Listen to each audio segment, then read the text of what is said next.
What actually happens when you open a website? You type a name, and within seconds the page appears. But behind the scenes, a lot more is happening. You type a website. Let's say you type google.com. Your device does not understand names like this. It needs an IP address. So first it asks, what is the IP address of this website? This is where DNS comes in. DNS translates the name google.com into an IP address.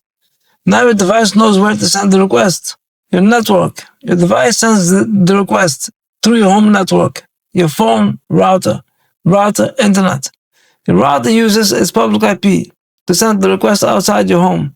Because of NAT, even though multiple devices exist in your home, your router keeps track of your request. So when the response comes back, it knows exactly where to send it. Your request travels through many systems, routers, cables, servers. It moves step by step until it reaches the correct server. The server sends data back, your router receives it and sends it to your device. Your browser then builds the web page. So when you open a website, DNS finds the address, IP identifies devices, NAT manages communication, data travels across the internet. And all of this happens in seconds.